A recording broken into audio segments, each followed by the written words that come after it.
Welcome to episode 6 of the Fulfilled Veteran Podcast. I'll let Molly introduce herself here in a couple minutes, but as you guys know, I self-promote like a lot of good red blood Americans out there because I want to be able to talk about the shit that I want to talk about. I want Molly to feel secure in saying whatever the hell she wants to talk about today and all the things she wants to talk about over the next hour or two. And we'll get to know each other a lot over the next hour or two. So I'll let her get the hooks in you here in a couple of minutes. But as you guys know, I do self-promote. If you don't know about me, you need to. I've been doing this for 5 years. You'll get to know more about my history here in a little bit, but I have delivered over $10 billion to my clients. And my clients are mostly tier 1, tier 2 people. I just got off the phone, or off the a meeting, town hall meeting with a couple of badasses in there that I've helped out. And so the big check is over my left shoulder, folks, because the government doesn't want you to know that you're worth a lot of money. I help veterans. I have a for-profit. I charge veterans to help them get to their money. So you pay me for my time and my wisdom. And I've got so much wisdom over the past 5 years. I've been able to work all the way up to over 3,000 clients of mine, baseline minimum $3 million each, which is actually more than that. And I've delivered over $10 billion to my clients. And I had to tell a guy to his face today, because he's like, well, they should just look at my records and do their due diligence.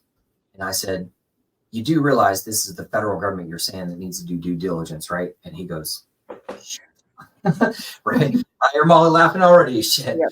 They don't. So, you may like me or may not like me, but you damn sure are going to like my outcomes. I only like working with the best people on earth. So if you're going to call me an asshole or my staff jerks, I don't want you here. We don't need that kind of drama. You're worth a lot of money. I'm not here to convince you of that. Like I say, if you go with somebody free, you get what you pay for, because you're worth a shitload of money and it's life-changing. That's why all my clients, tier 1, tier 2, and tier 3 people out there go, Albert, I wish I would have known you sooner, man. Holy fucking shit. Life-changing. So if you don't know who I am, check out my website, thefulfilledveteranproject.com. It's all over the place. You can Google search my name, Albert Winks, all that stuff. So yes, I do get kicked off other social media and stuff like that, because when I say what you're worth, and I've got a lot of degrees and also the kind of stuff, nobody cares about that, but I got a lot of money in my bank account. Every veteran out there is worth between $3 and $5 million in your lifetime. In a month, that is for non-retirees about $5,000 a month. I get paid $5,000 a month. The VA calls it disability. Do I look disabled to you? Okay. I mean, right? So that's what you qualify for too. As a retiree, you should receive about $7,500 a month. And you're not. I know you're not. That's why you're listening. So I hope that I got the hooks in you. And I'm going to turn it over to Molly here. By the way, we're going to talk about this today a lot, because the reason why I'm doing my podcast is to get the word out there more. Veterans are the only people who know veterans. And so I've got a book deal with a publisher, and contract's been signed, money's been sent, all that kind of stuff. And we're working on the first book is the first $5 that veterans need to give themselves. So we'll talk about a bunch of F's today. So like fitness and food and family and fast is definitely the biggest one, but your finances. If you're worth millions of dollars, don't you want to know about that today and act on that today? So fast is key. That's why I've got a podcast. That's why I'm on Rumble. That's why I love Dan Bongino and Tim Pool and other people out there, because my challenge to everybody is, if you know something, fucking say something. The government is, I got to tell you guys a story. Dan Bongino did a brief on this last week. He said, it's amazing how many people believe stupid shit. And so he did some backwards tracking of, well, if people are believing this stupid shit, where's the stupid shit coming from? Let's look uphill. Uphill from humanity or Americans is the media and the government, and they only are in it for themselves. I'll show you how. You see that big check over my shoulder, right? That's what every veteran has earned with their service. If the government wanted to pay them, the government would pay them. The government doesn't want to. I even work with widows, and I don't charge widows. I charge you guys, so I don't have to charge widows. But my point back to that is, there's so much stupid shit out there. And even over the weekend, I looked up on a website that says they help veterans. I don't doubt that they do. Not here to shit on them. but they're not veteran owned. And they gave horrible advice. I give great advice. Here's your money, compliant paperwork in the middle. Let's just work on the paperwork. If you want to be a doctor or a pilot or an astronaut or whatever, you know you have to do some shit to get there, right? You have to create packets, paperwork, be a good person who does that thing, right? Same thing here. Break everything down into projects. If that's what you want, which is yours, you've earned it already. You did the hard part. Everything else is fucking paperwork. So whether you did months, years, or decades in service, you need to know who I am. That's why I'm here. Google search my name, Albert Winks, People Veteran Project. I got a bunch of shit going on. So anyhow, easy to find. Now easier to find. Molly, I've been yakking my ass off and you've been very patient with me. So let me turn it over to you. Tell us about yourself, first two minutes of what you did in the service, what you're doing now, so we get to know you a little better. Sure. Thank you so much for having me on today, Albert. My name is Molly Evans, and currently I'm here in St. Paul, Minnesota. I am a post 9/11 veteran. I served in the United States Navy. I was active duty for 5 years and did reserves for 3 years. And most of all that time, I was over at the Naval Air Station North Island over in Coronado in California, and also at the Naval Station, the 32nd Street Naval Station. So that's where my history comes from. Very familiar working with Seahawk Aircraft. Worked in some of the training squadrons that were over there with the anti-submarine warfare, submarine Seahawk aircraft there too. And I began my Navy career as aircrew rescue swimming. And that's what I did my initial training in. And during that first year, I sustained an eye injury. And so for my remaining 4 years of active duty, I transitioned to working with maintenance control and aviation administration. So I got to schedule flight logs, keep track of aircraft records, work with the maintenance department, and ultimately then spent most of my time in quality assurance. And that was over at HS4, and then what became HSC4 and HSM41. So that's a little bit about kind of my military background. And today, I have my own business of restorative Reiki, health and wellness. And so you'll find me teaching mindfulness and creative arts-based programming. I also have a female veterans life coaching program, a Valiant coaching that I assist female veterans with that transition from military service to parenthood to civilian life. That's a lot, and nobody teaches us how to do it and how to navigate that. And so I find a lot of joy in that. And so at the end of the day, if I'm not doing any of that, I'll probably be painting, because my passion truly is art. And so that's what I spend my free time doing. Very cool. Very cool. Getting the hooks in already. So I want to talk to you about some Navy stuff, because you're speaking a bunch of Navy and I'm an Army guy. So I just want to make sure that everybody understands what the hell you just said. But in a good way, let me just mess with you. So I love that only veterans help veterans, or truly help veterans, because we only understand each other. And I just want to piggyback off of what Molly's doing now, that I was not special operations. I was enlisted in the infantry in the Army in the 90s, and then got out, came back in after a 6-year break in service post 9/11, and came back in as a medevac pilot. So I got all kinds of degrees that we can not talk about today. It doesn't matter. What matters is that I've experienced a lot of stuff, and that's why I want to chat with you about it, because my point coming back to like Reiki and wellness, one of my F's is fitness.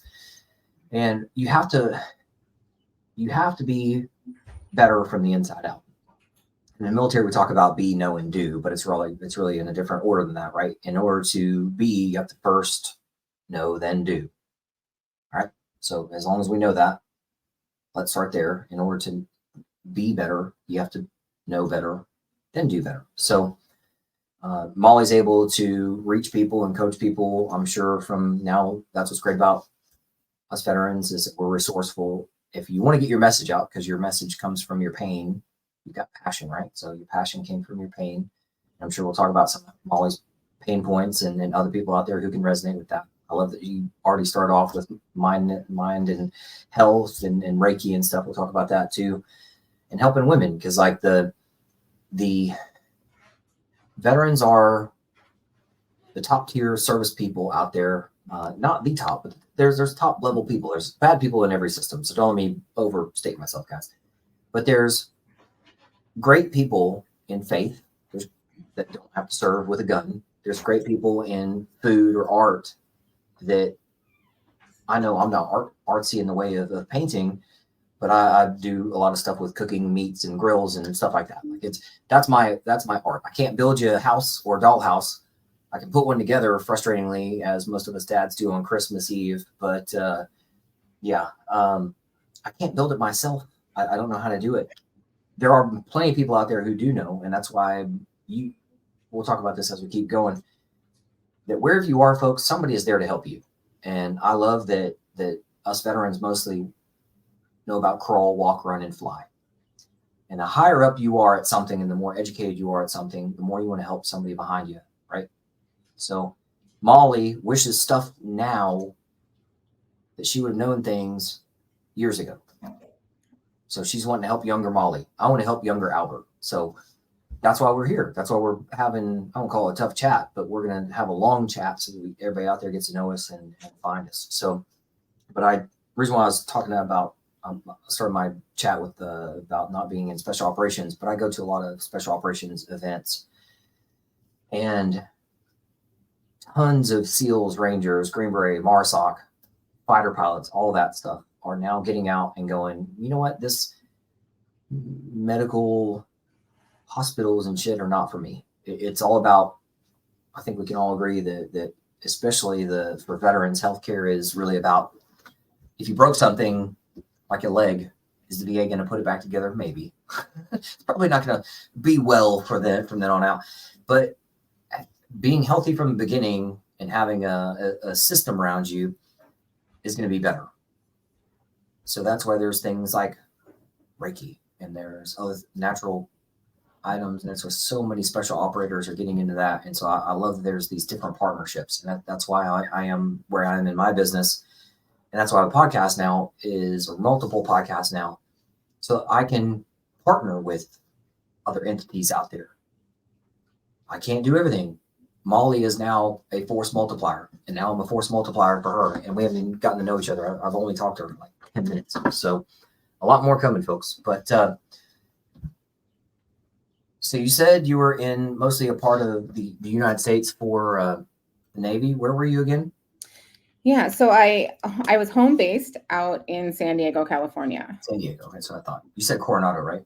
Yes, and so the way that's kind of set up is on one side of the bay are all the naval ships, and then when you cross the Coronado Bay Bridge, then you get to the air station, and over at the air station is where like the amphibious base is, the naval amphibious base. So that's where they would do some of that SEAL training, some of that SEER training, the EOD kind of training. And so then I was on the other side of the kind of the peninsula, I call it. And that's where the helicopter and the Seahawk and what they call like the MH-60 Romeo aircraft were, and some of those training squadrons. And what's pretty amazing about it is people don't know really that like each helicopter and each style of aircraft, it really serves a different purpose, has a different capability, flies a different crew with a different set of skill set. And so being able to go to and be part of a couple of those squadrons, like I learned quite a bit.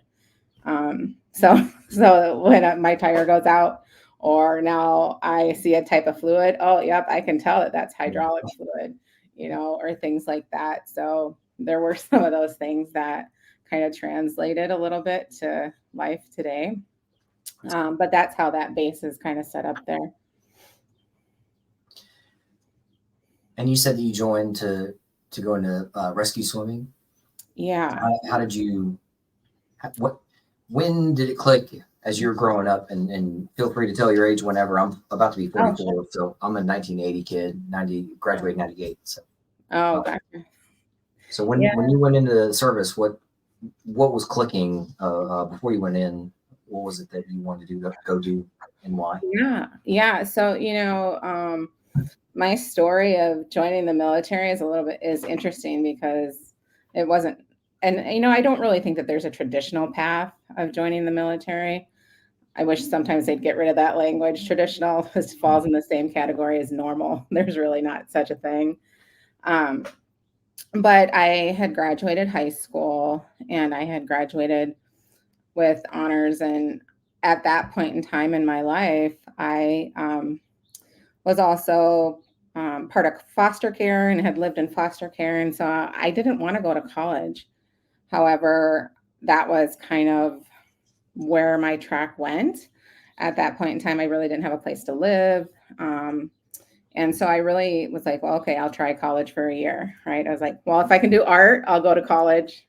That was kind of what got me there. So I did about 6 months at North Dakota State University in Fargo. Beautiful school, beautiful campus, but it just wasn't for me. When I was growing up, I did a lot of running. I grew up with 4 brothers, and I was the only girl, and smack dab in the middle. And so we were all about a year or 2 apart. And so I grew up learning you have to be like a force to be reckoned with. You can't let your brothers, do anything that you can't do.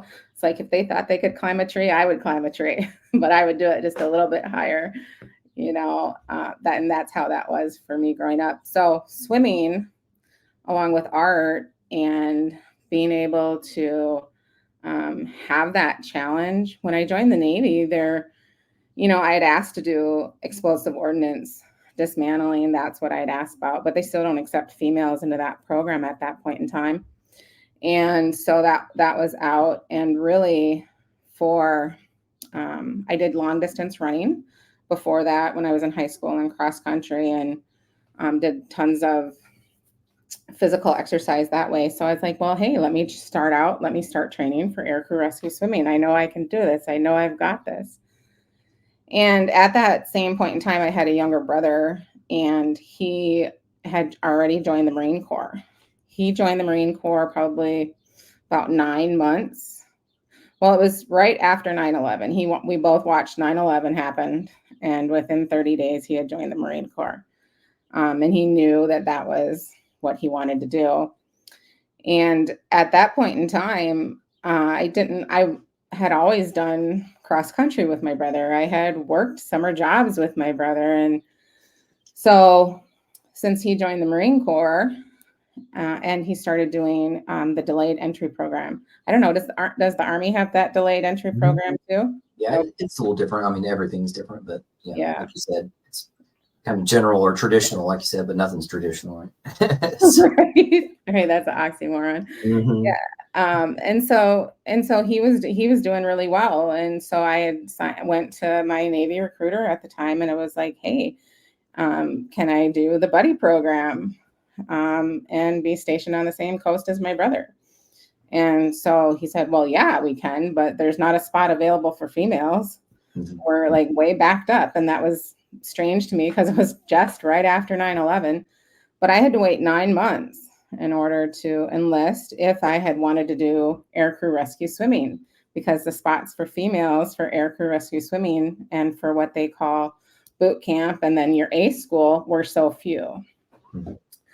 And so I did the delayed entry program and did the physical fitness training and everything before waiting to go to basic training there in Great Lakes, Illinois. But after I had started doing training there and at boot camp, you'd have to get up an hour early to go do extra training in the swimming pool and be swimming. They'd have you doing 3,200 meters, and it was all timed, everything so at the boot camp and at Great Lakes, it was the aircrew rescue swimming training and then your regular boot camp. And so if you couldn't pass the basic training for aircrew rescue swimming, then you didn't get your seat in the program, Yeah. And so it was really interesting. And they had you doing pull-ups, and it was the swimming and the running. And there you got to do the dunk tank with the helicopter going into the water and still being able to know how to eject yourself. and they did all of that training. And, you know, I still remember, and I joked about it. Like, one of the things they teach you there is, in that air crew rescue swimming, is you got to jump into the water fully clothed. And what is it you're going to take off first? You know, like, if you're in the water and you've been ejected overboard, well, you know, the first thing you're going to take off is your boots, your shoes. Those are going to weigh you down, pull you down. And then the next thing you're going to take off is your pants, and you're going to inflate those, you know, and so it's all timed. And so they teach you how to inflate your pants so they become an inner tube.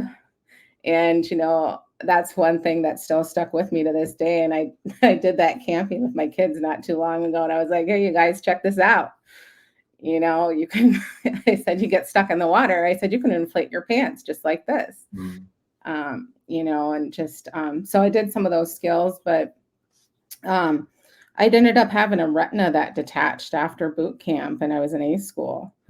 And they have this rule, and it made complete sense to me. But like, if your vision isn't correctable and you've sustained an eye injury and won't be able to see at night, like with night vision, then, you know, it's a liability.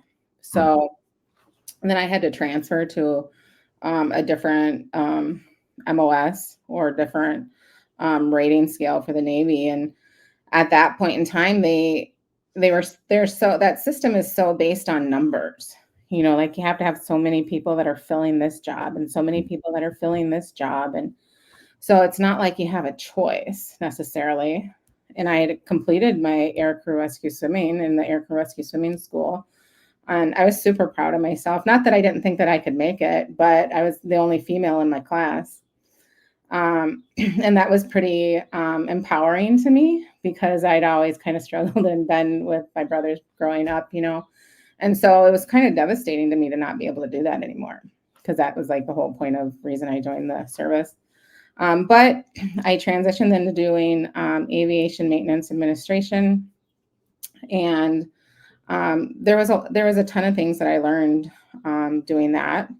And I still got to ride and test flights and stuff in different helicopters. And then my time then in the military became more leadership based. I think it was just kind of areas that I naturally excelled at. I'd gone to college before I joined the military, so they had that. I don't know, Albert, do you remember what that's called? It's I'm drawing a blank now. It's like that fast track where you can make like a E3 rank, you know, if you have so many college credits. Yeah. I'm trying to remember what they call. Of course, the government, they change names all the time. They got a whole group of people just thinking new shit up, new titles, when it's just the same paperwork, you know. But yeah, because I know you're talking about delayed entry, and there's something else that I had where I did the same thing you did, like enlist a buddy and come in as an E2 as opposed to an E1 kind of thing. Yeah. I did that. So I even did like gold bar recruiting from college too. So I'm not sure what all they call it now, but yeah. Yeah, I'm not sure. But yeah, and so that's what I went to, and what I changed my rating to. And then I worked with squadrons, and then that's when it was, you know, Operation Iraqi Freedom 2, and the deployment started back to back to Basra, to you know, South Korea, supporting Kabul and Herat in Afghanistan. And so really then for the next almost 3 years, like when I looked at my sea duty on my DD-214 the other day, they calculate like your time in service by like your total number of days, like you're attached as government property. I call it government property, you know, but they count like the actual days, like that you're on the water in combat zone, you know, in those. And like mine was a whole consecutive, I don't know, it was 2 years and 3 months and 8 days or something. Wow. You know, and that doesn't account for any of the training time. So like that whole entire time, most of my time I was spent deployed. So yeah, that's kind of a little bit about kind of the background as to why, you know, I joined during that time. And on the little bit of leave time that I had since I did join on that buddy program, my brother was up at Camp Pendleton in the Marine Corps. And so that was when I was all of 20 years old, because I'm 41 now. But I used to ride the coaster up there, and we'd meet in Oceanside. And so all of the people that were in the Navy, you know, if you wanted to leave San Diego, you just ride up north a little ways up to Orange County to Huntington Beach or up to Oceanside. And I'm not from California, you know, and I have light blonde hair and kind of fair skin. And so I remember the first time I rode up there to go meet him, and we were going to go boogie boarding. Well, nobody told me that you're not supposed to have a part in your hair. Did you know that? You're not supposed to part your hair. Beard your top of your head. Yeah. Like an inchworm, kind of a scalp part that comes off. Yeah. Yeah. I was like, should have Googled that, should have known that, but you don't know. And I think I sprayed sunscreen. I mean, I put it everywhere, but I don't know. I didn't think of that, but you only have to do that once. Like having your scalp blister like that. That's a one and done kind of a deal. That's insane. Yeah. So when did you become entrepreneurial? When did you start? So I think that people like us who want to help other veterans and our community, whatever that may be, yep. That I call it like rather than being a black sheep, you're a black wolf. So when did you realize, you know what, I'm different than the people that I'm around? Mm-hmm. When did that start happening? In the service, I'll say. Oh, Albert, like, you know that when you're in the service, you know, I made E5 the first time I was up for advancement. I'd been in for 2 years. It was after OIF 2, after we got back from that deployment, is when I got advancement because of our flight ops that were in and out of Basra.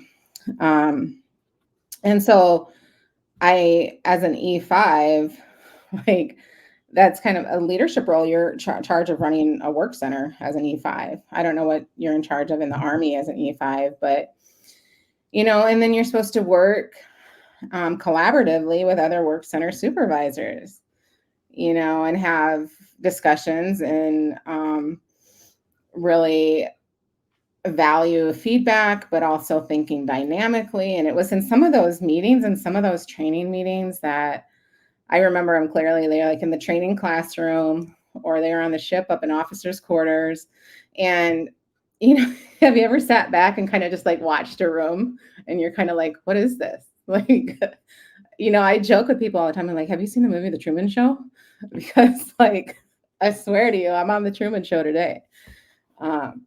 But yeah, so it was, I mean, when I was in the military the first few times and I think that was when I was over at HSM 41 was the first time that I was completely aware of that.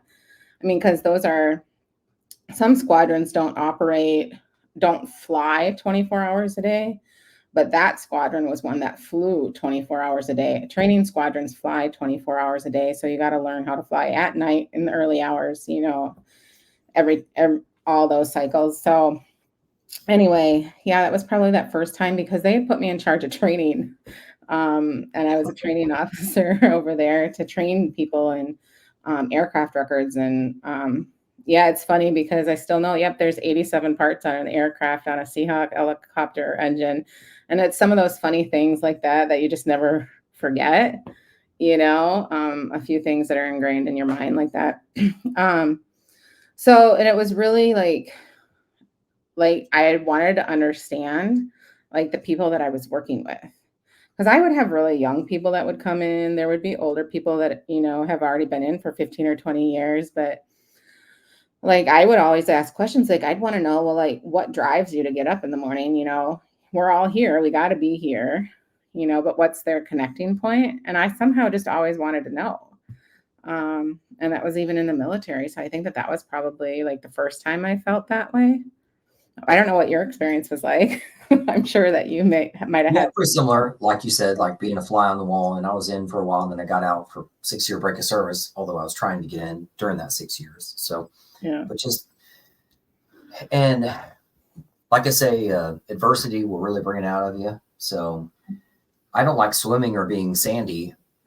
Yeah. So I never would want to be a Navy SEAL. But if you put me in the water, like you said, it'd be like, okay, survival mode clicks on, and I don't want to be cold, wet, and sandy. But that's why I did. If adversity pushes you into that, then you try it. And that's what I like about, if you have if you feel something, and we're going to get deeper into this here in a little bit, but if you feel something, try it, just give it a shot, because there's an ecosystem for a reason.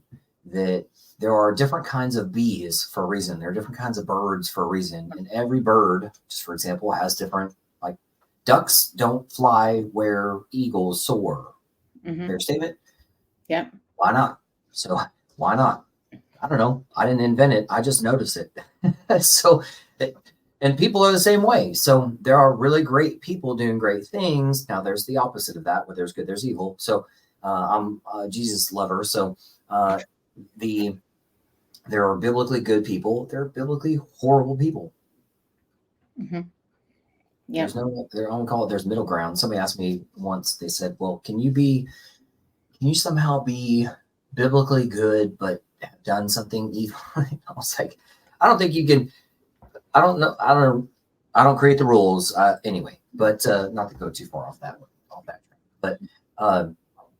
But it's different for somebody like me to go from sports and football and Texas. That's where I grew up, in Texas, cattle ranch, all that kind of stuff. But it's let's call it manly. It's interesting or it's not too hard to go, well, an athlete, a white guy who's whatever, is probably going to go into some kind of service. Like that's manly, right? But it's different for you ladies. And I want to tap on you guys and let you know that it is not easy being a woman.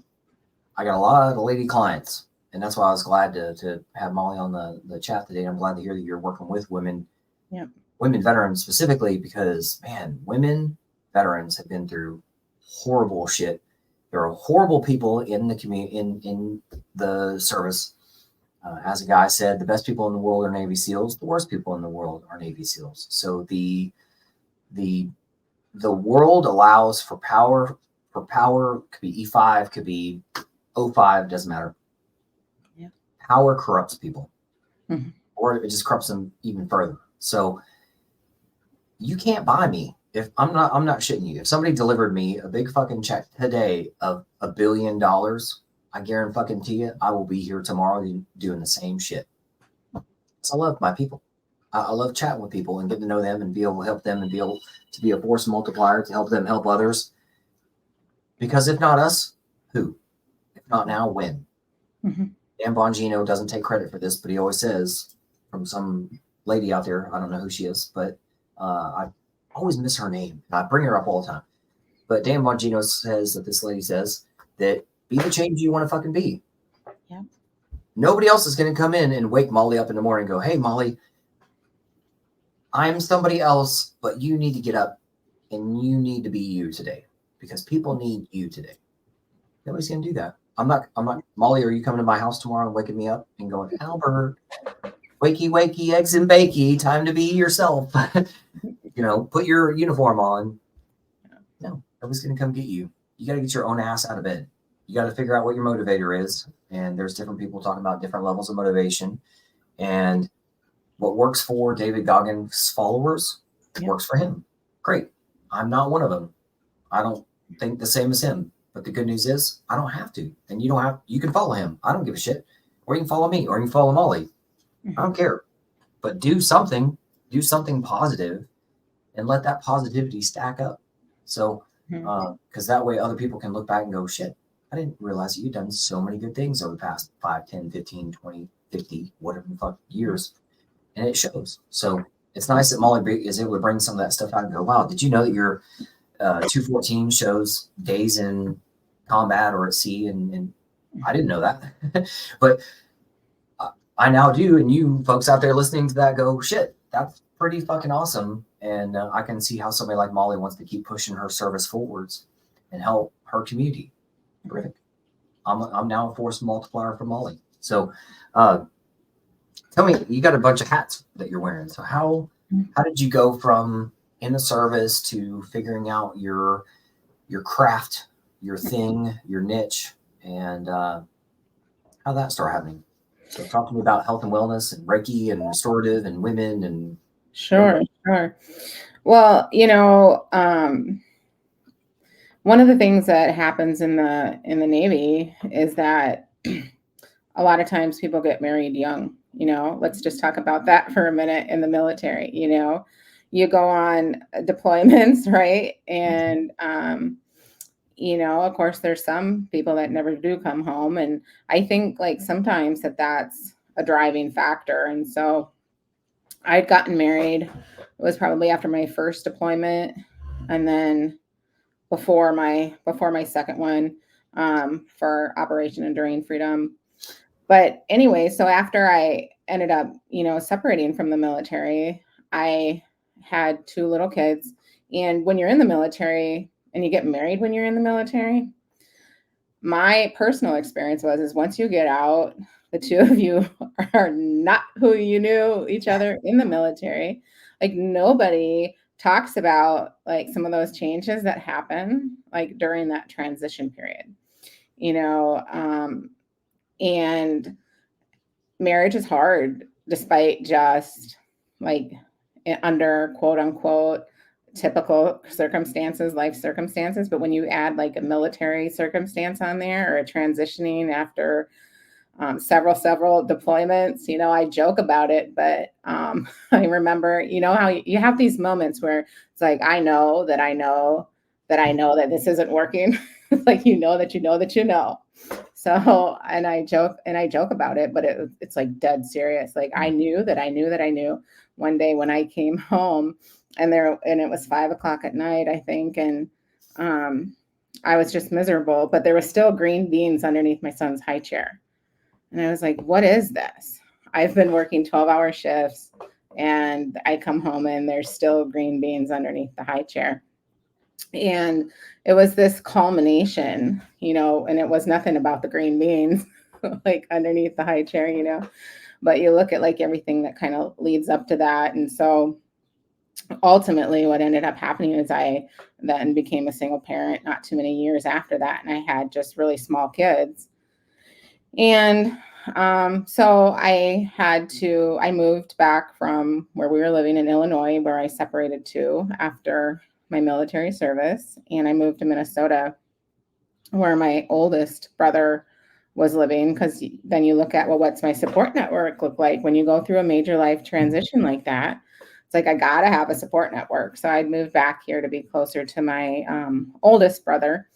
And that's when I learned about the HUD-VASH program, because after I'd been in the military, and one of the things that the military failed to teach me, and I don't know if they failed to teach me, I think it's an adulting skill that maybe I didn't learn well. I'm not sure. It was about financial management.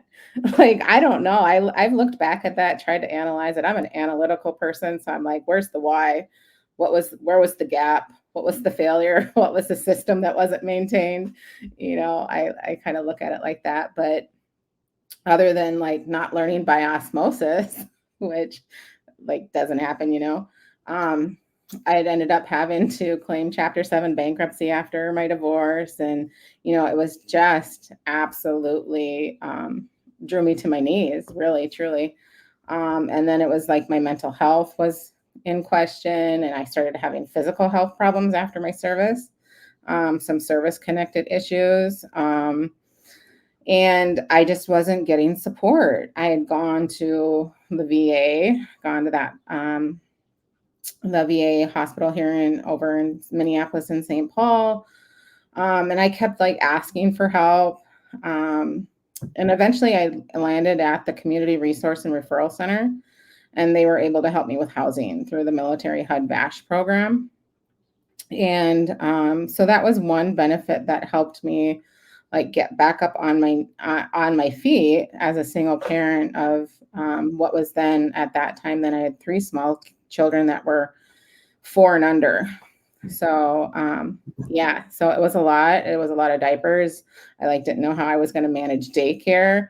I was like, what is this? I don't know, like how I was going to even live my life, really. It was like, I thought military was surviving. Well, this was like a whole different level of surviving, because then I was like in charge of 3 other people.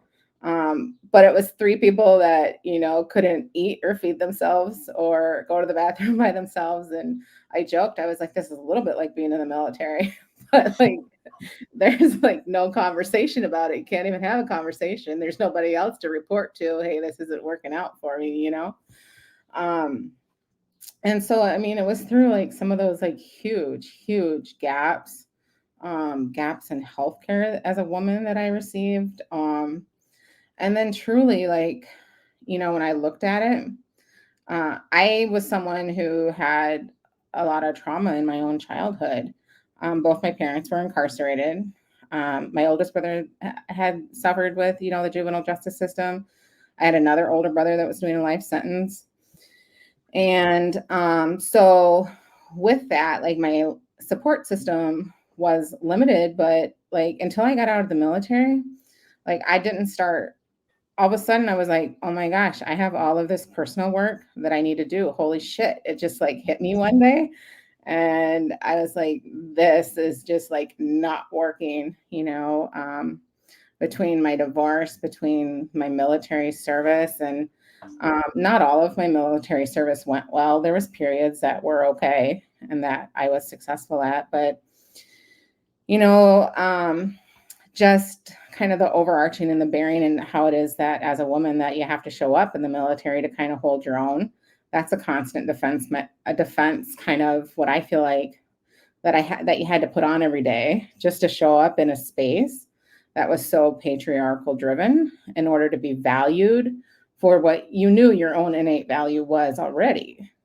You know, and I don't know what other, you know, women you know, experienced on a personal level, but several of my clients that I've worked with had similar experiences too, of things of that nature too. And so just really that collaboration and like being, you know, at what my own personal rock bottom was, I had to start searching out for other healing modalities, other forms of treatment. Like what did wellness really look like?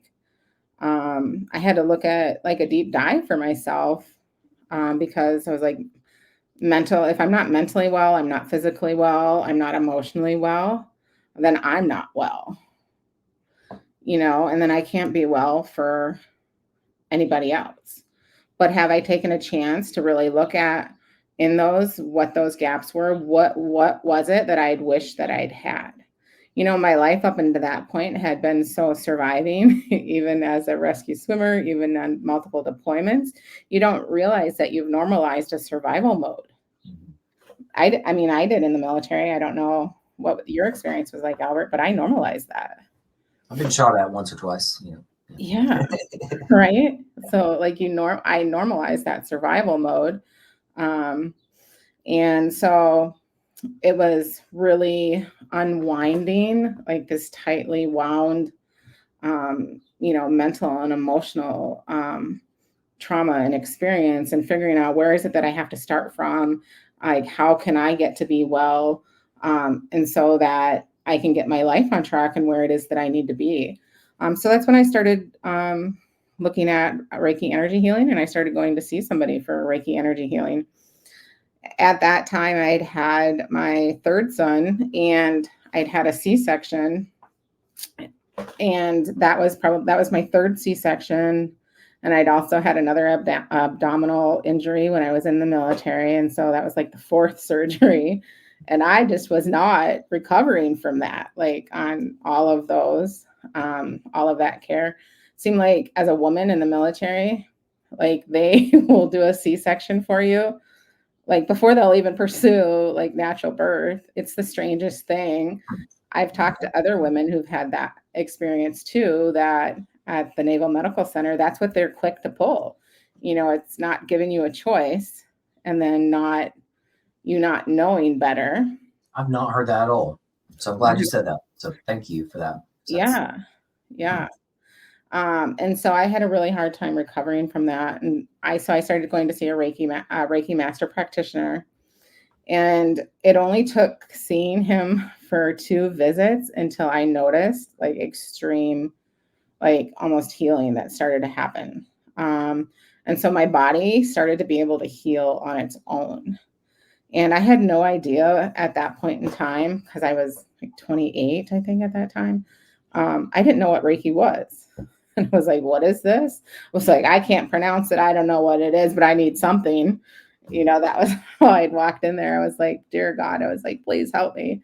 There was just like lots of scar tissue, just lots and lots of kind of complications with that.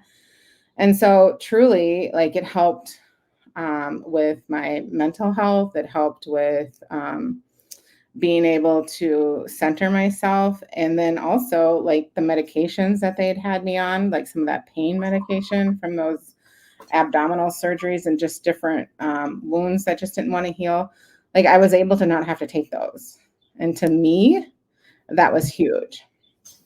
And so it was really after that I would keep going back to the Reiki practitioner in where we had lived and see him periodically. But then I was like, if this is a thing and like this works and like I'm feeling better, like I found myself kind of questioning it. I was like, this is the strangest thing to me. It's not Western medicine. In the military, they push Western medicine, pills, Percocet right after you have a baby, like crazy stuff.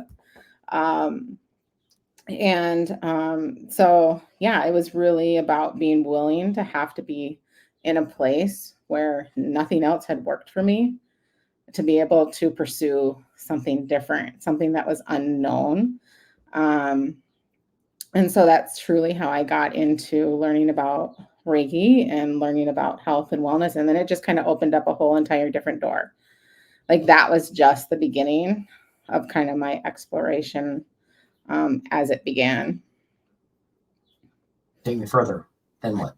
Yeah. And so then after that, I had talked with the Reiki master practitioner that was there, and he had used like crystals, and he was using sound healing in some of the sessions. And I was so interested in someone that's like an analytical perspective. I started getting on the computer and I started researching. I was like, what is this stuff? I was someone that had grown up, and I'd still taken my kids to, we'd gone to like a Baptist faith church. We'd gone to evangelical free churches. So very, very Christian based. So I was like starting to kind of question, the validity of that. Like, what was it? Was it really Eastern medicine? Like, what is it? Just a thought process? Like, I was really trying to like gain understanding and gain the history that was behind it all. And I had no idea when I was first learning about like just the deep history of Eastern medicine, of natural holistic modalities, and of mindfulness, the benefits of meditation. And so all of that, like, I started researching all of that. And I was still having a few complications and trying to get assistance from the VA from some of my service-connected disabilities, and wasn't super successful there. So then I started doing using some herbs and using a combination of supplements, and like with my ashwagandha and ginger and cayenne, and doing detoxes. And what was amazing to me is I had gone down to a local place here, the Green Lotus Yoga and Healing Center, to learn about ionic foot detoxes. And what those are is, it's through a salt bath, and it's detoxing your entire body through ions, electrical ions, and infrared energy in a wrap that's put around your liver and kidneys, just like a belt wrap, and then one that's around your wrist, and soaking your feet in this warm salt water. And what it does is it draws out all of the toxins in your body. And I had no idea. And I think it's because of my military service too. I have so many heavy metals that are in my body.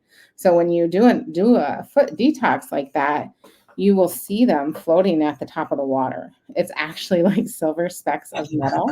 And I'm not even kidding you. Like, I had some of these healing modalities I had to explore on my own, and had to really get a little bit of that personal experience with. But like, when I could see like the things in the water that were in my body, that were just in my body, like, that to me was life-changing.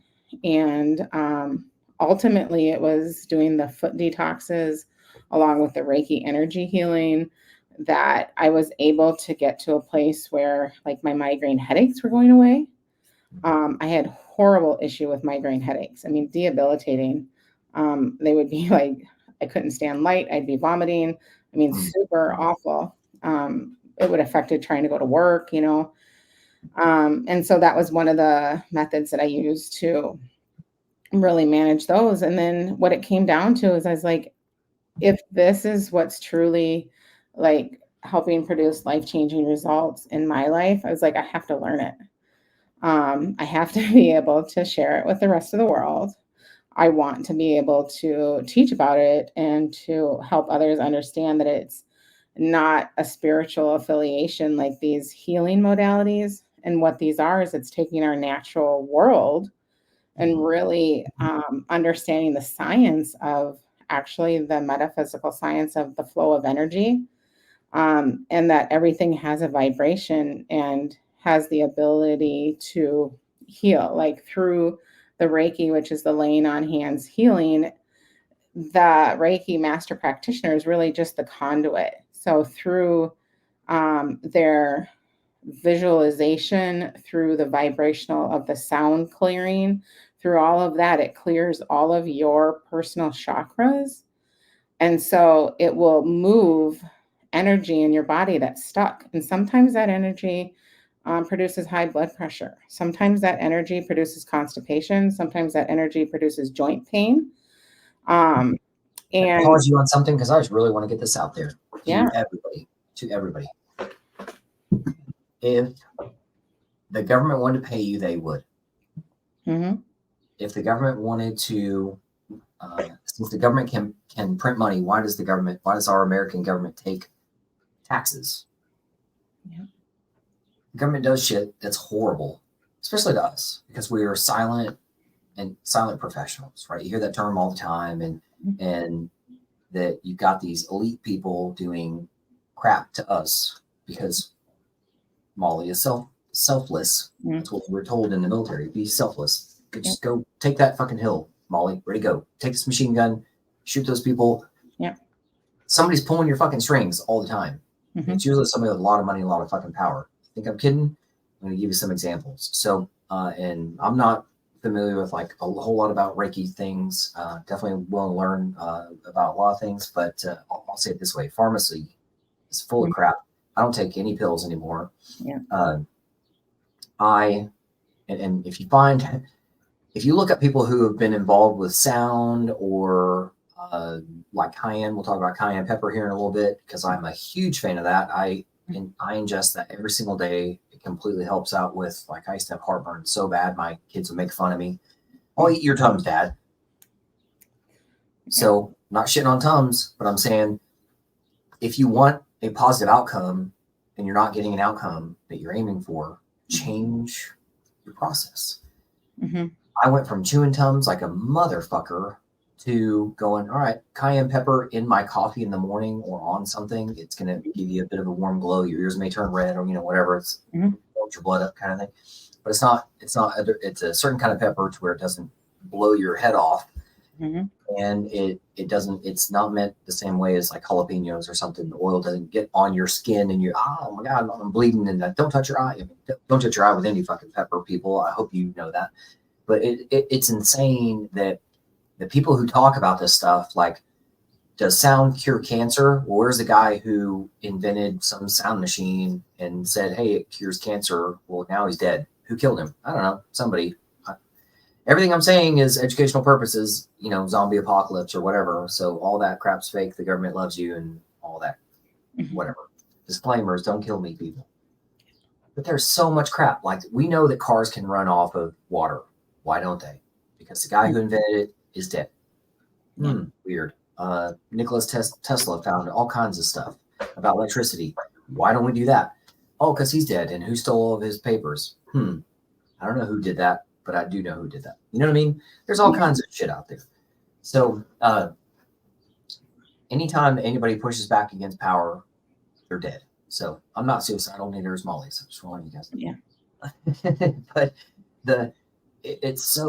that's why we're doing a podcast, is to get the information out to you that your health and wellness, your, dare I say, American dream, your little slice of heaven on earth is here, and somebody is not only taking it from you right now, has been taking it from you for eons since humans have existed, because when there's power, there's somebody stealing it from you, and you have the ability through Jesus and whoever your thing is, but anyway, to be better, and that's why they call it to come to Jesus. So that's why we're putting out here information that the crap you've been fed, the shit sandwich you've been fed for years, is not helping you. If it were, it would. Dan Bongino talks about Moneyball rule. If you're supposed to hit good, why don't you hit good? Baseball terminology. If VA is supposed to pay you and help you, why aren't they paying you? Why aren't they helping you? They don't fucking want to. The basic criteria. If you wanted Molly's help, you'd ask her for it. She would help you as long as you're a nice person. You ask me for help, I'm going to help you. If you're a dick to me, I'm not going to help you. You can go get help somewhere else from somebody who wants that. I don't want that kind of drama in my life. I've had enough already. We've been through enough. 44 years old, been through enough already. So now I'm just here to help people who want my help and see the wisdom that I'm here to share, and same thing for Molly. So, but going back to like sound and things, I don't want to call this new technology, but it's something new out there. And I can't think of who this guy's name is. Pretty young guy. So I'm glad to see more of his research out there, that most sound or math or anything is historically been linear. Like, what does this pencil look like when I do that? It looks like a pencil. What happens when you can tell it's let's say this is the old school wooden pencil, and you're like, oh, that's a sharpened. If it were this length, it would be like, oh, it could be a dull, brand new pencil. Well, that's a sharpened pencil. Okay. What if I do that and point it towards the camera? Then you don't know how long it is. But now you do. Now you don't. Now you do. See what I'm saying? Perspective, right? And then if I go wee, and way over here, and if I do that magic trick right there, you're like, in person, you go, wow, that thing's rubber. Or, no, it's not. There's so many illusions out there. But the world is like 5 fucking dimensions that we can even fathom right now. And the government, big, small G, is going, no, it's not. No, it's not. And they're hiding it from us. There's so much stupid information. This is the second time I've said this to people today. There's so much stupid information out there. Who's it delivered by? Stupid people in power. If you don't believe me, go look anywhere, anybody with power, and then you're like, would I let that person drive my kids to school? No. But why the fuck are they somehow in charge of something bigger than that? I like that Molly already brought this up. At some point, you bring things back to your kitchen table, and you and yours. And you're like, well, if big military isn't going to take care of me, maybe my own family will, or maybe my own dining table will, or maybe my own high school community will. And it does start from within. So you have to go, okay, if I need help, I need help. And I have to acknowledge that. And what kind of help am I willing to receive? And am I able to get told something and start waking up every day at a different time and lift something or run something or squat something or eat something and change? Like when I went from Tums to cayenne pepper, it honestly didn't take long because cayenne works better than Tums. Mm-hmm. I'm not an advocate for Tums or cayenne. I'm just saying this is my experience as a human being, and every human body has different systems to it. And it happened to work for my system. May not work for yours. I don't know. Find yours and figure it out. There's plenty of items out there that can help you with that. But like, it's insane how there's so much healthy stuff out there that we just aren't told about because powers that be don't want us to fucking know about it. Yeah, and that reminds me, I had someone tell me the other day, another client that I was working with, is that just like that, heartburn is hard to deal with. Like, it sucks, and taking cayenne with a mixture of coconut water and ginger or whatever your modality is every morning, that's hard to get used to. But what's hard is margaritas. I don't make jalapeno spicy margarita. I put cayenne pepper in it. Yeah. And I can drink limes like a son of a bitch. I can practically put a lime in my mouth and I'm fine. It's insane. But before, oh, I would just be, you'd hear me all the time rattling the fucking little tums thing. Right. But like, your body is a system. So if it's supposed to do something at the beginning of an engine or the beginning of its system, if it's supposed to do something 9 layers deep and you're interfering with that, that's why you're having more problems downhill in the system. So if you start from the beginning of up here, what you're putting in, everything else works itself out to a degree. So anyway. Yeah, but there is something to be said, Albert, too, is so which heart are you going to pick? You know, you're the one that gets to pick. You know, are you going to stay with what's comfortable and with what you know, just because, and you know it's hard, or are you going to be willing to try something different, even though today you view that as hard? You know, so yeah, we really do have power, and I always say that it's worth trying something different. Like, how long are you going to? How many times am I going to tell you, shit or get off the pot? Right. Yeah. That's exactly what you need. There's going back to sound, just I love that this guy is able to show sound in different liquid, because air is liquid, it acts like liquid, and just different viscosity, like we were talking about earlier, your knowledge of light and engines and stuff, and liquids from an engine. Everything, energy is fluid, if I can say it that way.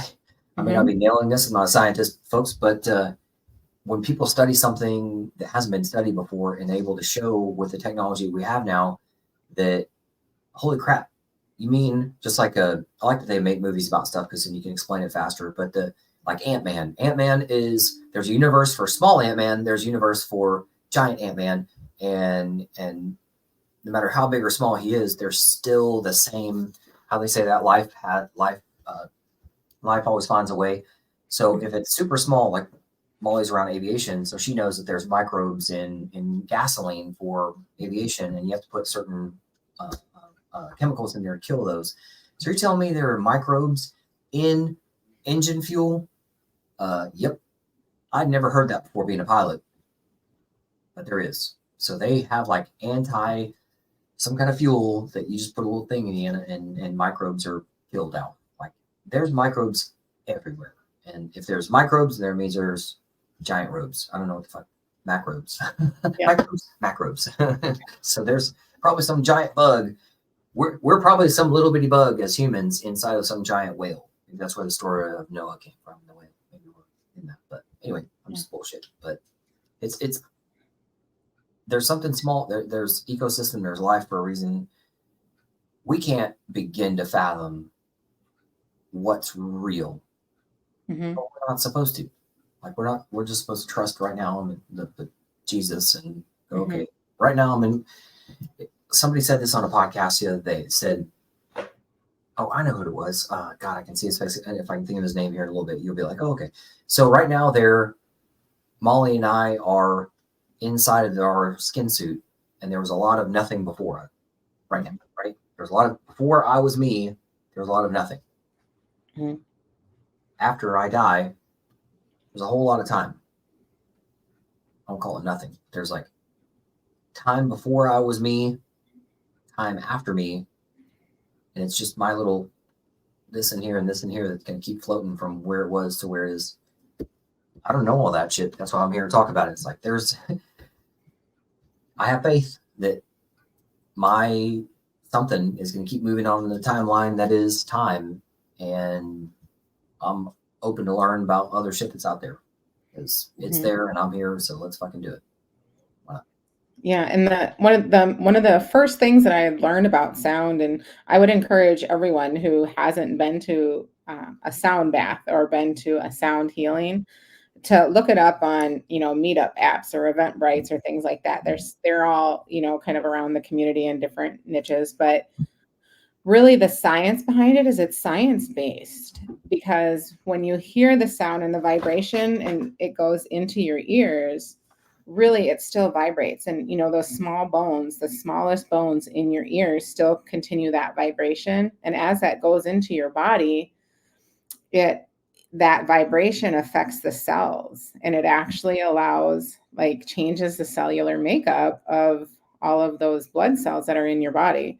And so scientifically, like, that is why it is so profound, and people get healing from that, is because of the science, that's behind that, because it's so connected. So it's like what we're hearing and the sound in those sound baths, all different pitches, have different healing modalities and different abilities to clear energy centers, whether it's like, your crown chakra or your heart chakra or any areas, because that's how, like, have you ever heard like a gong, like been at a restaurant and someone hits the gong, or things like that, and you can hear it, feel it in your ears, and sometimes you can feel it go down your jaws or the side of your jaw. That's exactly what that is. Like these guys talk about the cathedrals, and you see all these buildings that are around, and those buildings that, here's what's crazy. Somehow we as humans somehow made something like that, whenever that was, 1,000 years ago or whatever, let's call it, 1,000-year-old cathedral, supposedly. But yet in 1980s, 1970s, 1950s, we all of a sudden have some of the most boring fucking in America houses, and everything is square, and even then it's horribly put together. When you look at, like, I live in a 30-year-old house, and when anybody comes through here on any kind of renovation that we're working on, they're like, hey, by the way, your wiring needs to be updated, upgraded, even brought to fucking code. And I mean, even our fucking not water pipes, with the drainage off the side, they're like, that's not even close to code anymore. So anytime we do renovation, they just plan on spending a shitload more money on just bringing your shit up to standard. But somehow these cathedrals that look like sound formations, as they are, when you put technology around them that can actually hear what it's doing, you're like, when you look at a picture of a stained glass, and then that's the same vibration that's coming from that part of the earth, where that is. So I'm going to throw a bunch at you guys, but I have no idea who is saying these things, so I can't give credit to any of them, but I just hear something, I'm like, that's so cool. We're visual people. We can absorb things through our mouth, through our ears. We have all these different sensory organs, your 5 senses, and you probably got a million other ones that you don't even want to know what it is, but you can absorb things through your skin, through your mouth, through your ear, through your nose or whatever, through your shots and all this kind of stuff, right? But you can also absorb things just by looking at it. So if you look at sound, or you see a sound thing from a million miles away, or smoke signal, and it's shaped a certain way, you're not reading it, right? Like right now I can look at Molly and go, okay, Molly Evans, restorative, right?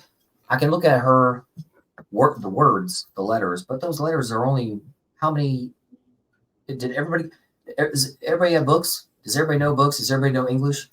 But if I were to do something that's a symbol, and Molly goes, I know what that is. So if I did this and I went like that, you'd be like, oh, I know that's silliness, She would see that from a million miles away. So if there's a symbol, it's meant to hit as many people as possible positively. It's not going to be a billboard with English on it. It's going to be some kind of cathedral, or all those the cathedrals and stuff like that. I've never been to like Thailand or something like that, so I may be misspeaking. There's all kinds of temples around the world that have all kinds of bells. Where are all these bells? Why are they there? A lot of the temples have lost the bells. Why? Who moved them? Because sound actually heals things, and I'm now learning about it. I'm interested. I'm on the other side of 40. Want to learn more about this shit, because the government's not taking care. Our government is not taking care of our veterans or our people, and we're supposed to be the global police. That's okay. Everybody seems to be okay with at least 5, 10, 15, 20 years ago, the United States being global police. You can't even take care of your own fucking neighborhood. San Francisco, Detroit, where. How the fuck you can't even cure homelessness in your own fucking neighborhood. How the fuck are you, as a giant police force, going to take care of the entire globe? You're not. You can't. So let's leave it to bigger powers, not little g government, big G God. Mm-hmm. And let's look at things and see things. The signs are in the stars, as the Bible says, right? And I'm not I don't know the Bible inside now. That's not my game. That's somebody else's game. But I know what I know, and I know what I've experienced.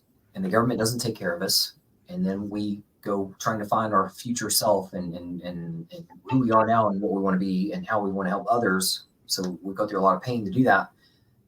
And then you realize, oh shit, the government's been fucking us over for however long, let's call it forever.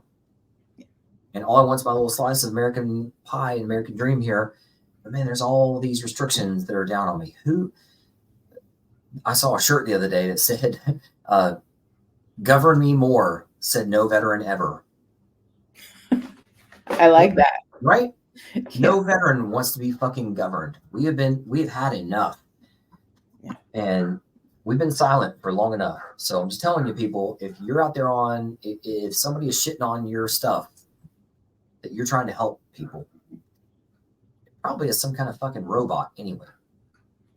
And you're going to get kicked off social media. That's why there's other platforms. That's why I've got my podcast on multiple platforms. Mm-hmm. We are the next, Molly and I, and you, people listening, you are the change. Mm-hmm. So you might as well fucking be it. You know you want to be that. You know you're the wolf. You're hearing what I'm saying. It's resonating with you. That's why you're listening still. Go out there and just be the fucking wolf. Start in your garage. As many people do. This is my fucking house. A lot of people know where I live. I don't give a shit. That's fine. So start wherever you are and just work outwards. I learned that lesson by being a medevac pilot and going, wow, I'm glad that I'm an officer. I'm a captain. I'm an officer and a gentleman. And I'm now a combat pilot. I'm helping people, but I'm now thousands of miles away from my children. Yeah. And I'm hearing stories. This is 2009, 2010. I'm hearing stories from all the other people who've been through wars already, 4 or 5 deployments already.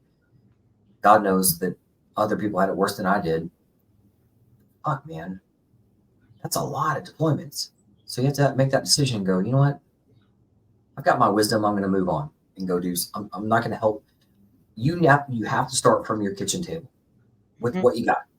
With it's here, your wisdom, your experiences, and just take it there and then start moving outwards. Mm-hmm. It's that simple. If everybody, think about it this way, if the government shut us down for COVID and ruined, let's say, small businesses, couldn't we as Americans ruin them by doing the opposite? This is somebody else's words, not mine. But I think as a strategy, yeah, you could stop paying the government. I'm not telling you to. I'm just saying you could. If you put your fucking money where your mouth is, or just didn't let your money go out the door to somebody else for them to throw out the fucking window. Because think of it this way. Congress can vote on their own pay and their own money. Did they go to the VA for care? Nope. Why not? Mm-hmm. Because they have their power that we gave them, if you will, to make their life better. So we, as Americans, gave Congress, Senate, etc., power, and I'm not saying abusing it, but they're doing what we gave them power to do, and we're just sitting here bitching about it. So let's be better. And I think, yes, if I could wave a magic wand and everything was different, I would say one of the things is that people who serve in any capacity, could be school teachers, nurses, doctors, somebody who's serving. The more they serve, the more say they have, the more power their vote has. Why can somebody come into the country year one, maybe they come into the country with the right way, but year one and vote just the same as Molly does? Mm-hmm. That's just the way the system is right now, but it's our system. It's our system to update and upgrade, upgrade and update. Yeah. If Congress can right now bid on their own fucking money and pay, why can't we as veterans and other service people out there just take that back to your table and go, you know what? It starts small. You're not going to go, hey, you know what? Molly's pretty cool chick. Let's vote her in as president. She's going to come in and do everything. No, it's going to start small. It's going to go in and, maybe she'll be president someday. Whatever. Maybe it's not her bag. Not my bag. But the people who created our country and our American way of life are fucking rebels. That's why they were called that. So, but they did other shit. They wore other hats, and they owned taverns and mills and whatever, they were micro. They didn't give two shits about being a global force and, hey, let me make sure that Japan's okay on the other side. Hey, Japan, you okay over there? Hey, Afghanistan, everybody over in your village is doing great. Yeah. Who gives a shit about that? Nor should we. Start small. Be a better family. Be a better dad, a better mom. Take your kids somewhere. And another challenge that I want you to do is when your kid comes up to you, your grandkid comes up to you and says, hey, I want to do this. Let's go on a bike ride. Take the second to go, you know what? I don't need this in my hand right now. Yes, let's go do that. Yeah. Let's go do that. Why the fuck not? Let's go spend some time together. I did that. And my daughter, who is insanely, doesn't like water, so I don't call her afraid of it, but doesn't like water, doesn't like to swim. So she'll go play in the sand and out on the beach and stuff like that. But as soon as the water hits her, she's freaking out. Some people just have that weird reaction, right? It's a reflex. But we go out. She's got her baseball cap on. She's 7 years old. We're riding around the parking lot, or riding around the circle that we live on. And it starts not raining, but not sprinkling. So somewhere in between there. And she is just yakking the whole time. Oh, this is so much fun. And she's saying a bunch of words that have no meaning to anything. Hey, I'm just going, and I got my foot off my pedal, and I'm just got my elbow bent, and she's saying nothing, a bunch of shit about nothing. But she's like, and it's raining, and I don't care.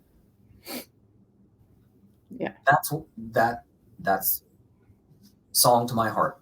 So you have to pursue happiness. That's why it's in our founding documents. You have to pursue happiness. You're not guaranteed it. Nobody's going to just come over and go, Molly, wake up. It's time to have all your abundance because you're an American. You get it.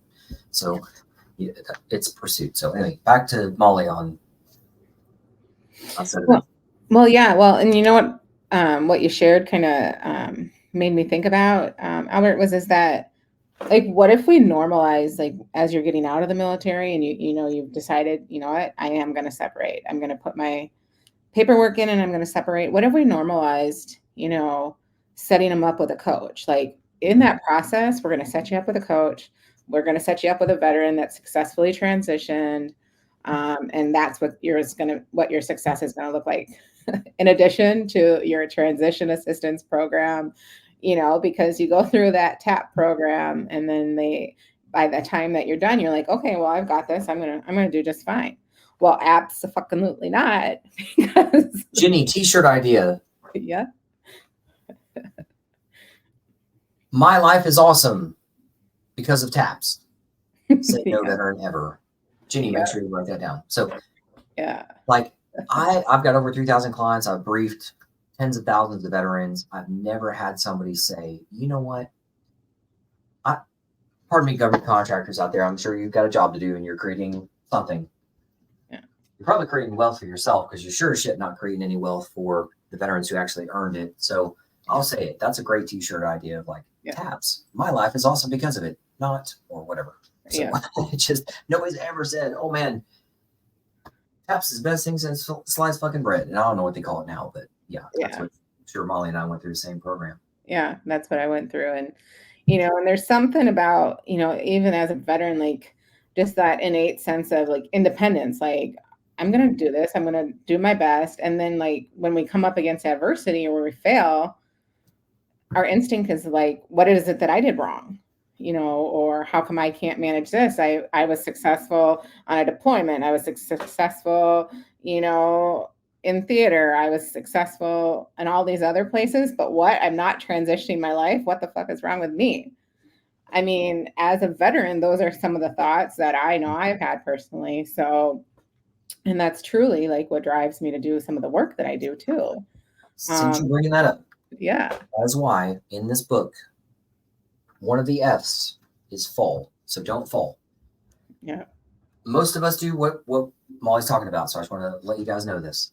Yeah. The higher you put yourself onto a pedestal, which all of us do, the further you're going to fall and land on your face. That's why Molly and I are here to tell you that, you know, I own a for-profit. Here's why, because I want to be paid from my clients who believe in me. Mm-hmm. What a great freedom. There are so, let me give you some math just for everybody out there. Department of Education. This came out several years ago. The Department of Education during COVID was spending, let's call it $100,000 a year salary for, it was something like 400 people who weren't even working. That's a lot of money. It should go to somebody who gives a shit. If you're giving a shit, okay, fine. That's why I say there's good people and bad systems. So I'm not poo-pooing on you individual, but the system is still fucked. You're still fucked either way. You're in a death spiral. Get out now. Go on the open market. Take your wisdom and get out. Like so many veterans have told me, Albert, I wish I would have done what you did. Do about 10 years, maybe, and then get some wisdom and get out. Because if I were to go for W5 or this kind of pilot or that kind of pilot, because you hear it all the time, guys. If you're out there going, oh, well, hey, you done 8 years and you stick around for 20? Are you shitting me? Do you know how much time 12 more years is? If I could deliver $10 billion to my clients in 5 years and get all the way up to SEAL Team 6 and Delta people as clients, Marine One, Air Force One, MARSOC, 160th. If I could do that in 5 fucking years, imagine what you could do in 12 on your own. And Molly already said this, like you're told what to do every single fucking day. You're missing out on your kids. You can't get that time back. You cannot, no matter how much money you've got, you will never buy time. Ever. So you might as well just realize, get the fuck out. Go civilian in a sense. Go do something in open market. There's plenty of all the things that you wanted, the security that you wanted from the military. It's out there.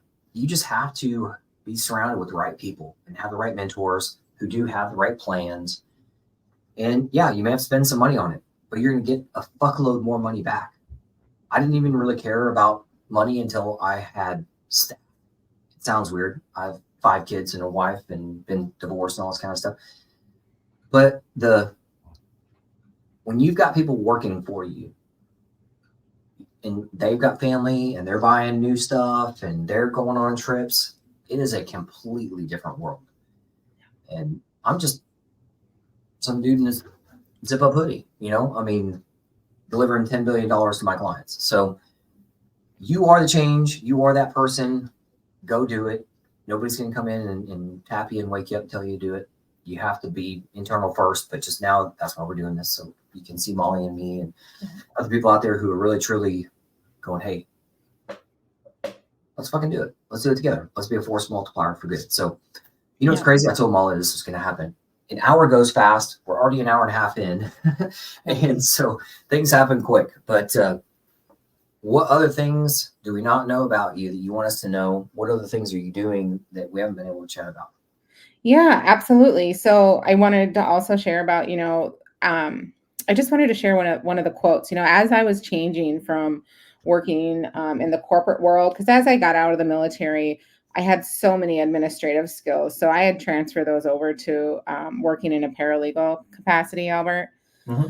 But that just wasn't what my heart's desire was, because I had somebody say to me, and sometimes those people come into your life just for a brief moment, just to say a statement to you, and they had shared with me that time is your most valuable asset, and the greatest, the best, and the safest risk you can ever take in your life is on yourself.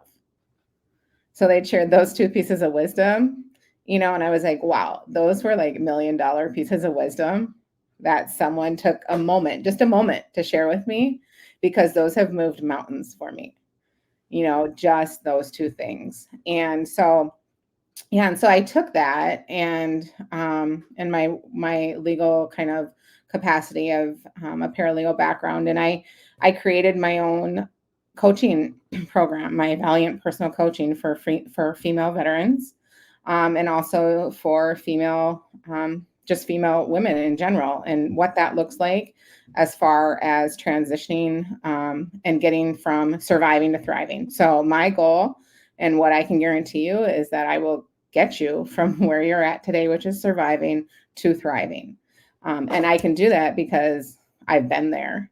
You know, I've gone through those stages of young parenting. What does that look like as far as how is it that I empower you to still love and care about yourself and create the life for yourself that you want to live while parenting?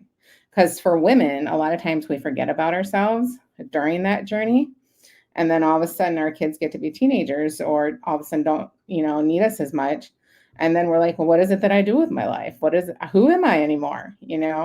And so I really find a lot of joy in being able to help female veterans, as well as just women in general, be able to do that self-discovery. And one of the pillars of my programming is doing that self-discovery through creativity. And that's what my creative arts-based programming is. And I serve that through with adults and with youth, because the power that is found in creativity and the healing power that is found within creativity in multiple mediums is just transformational. It actually changes our brain chemistry by increasing dopamine levels, and it's all like science research based when we get into those creative modes. And so what my creative arts-based programming does is I not only teach art, because I have a fine arts degree, but I also teach that with the integration and through the lens of wellness as a restorative Reiki master, and also as someone who's become certified in mindfulness-based stress reduction. That mindfulness-based stress reduction, as a veteran, someone that suffered from depression and PTSD, that to me also was absolutely life-changing. And so anyone that wants to learn more about mindfulness-based stress reduction and what that looks like, I just say, please reach out to me. It completely changed my life. That's good stuff. And I appreciate that, because it's every veteran I've chatted with ever they're pissed off. Why wouldn't they be? Like even one of my newest clients from the other day, he is I'm not gonna tell you who he is specifically, but he is I was gonna say like Top Gun. It's a Navy Blue Angels, so he's one of the Blue Angels. He's an older guy in his 60s, and there's a documentary that he was in the early 90s. Dennis Quaid is the guy who narrated the film. And I'm not going to tell you his tail number. If you're a client of mine, I'll tell you. But but for those out there, he's in there, and so he's now my client. But he was a Naval Academy graduate. He got all the way up to 06, and he's now my client. All these years later, he said, "Albert, you're making me realize that famous George Washington quote, something along the lines of that the government doesn't take care of the veterans, So, and he said, here it is. We're 200 and something years old as a country, and we're still fighting that fucking fight. And it's gross. I mean, every veteran, once they realize that they're being screwed over and that's their check, every veteran tells me that. They're like, oh my God, if I showed you the pay chart, because you guys know what E5 with this many years, this many kids, this money. You don't know what I didn't know for 5 years what the disability chart looks like. It's corrupt as fuck. You don't believe me? Go look it up. And I've got the government doesn't even publish it the way that they do for when you're in service. So if you want to see what it looks like, I've got plenty of slides and stuff like that I can share with you. But my point is, you fought for freedom, especially veterans. You're fighting for freedom of your faith or whatever else out there as a black wolf.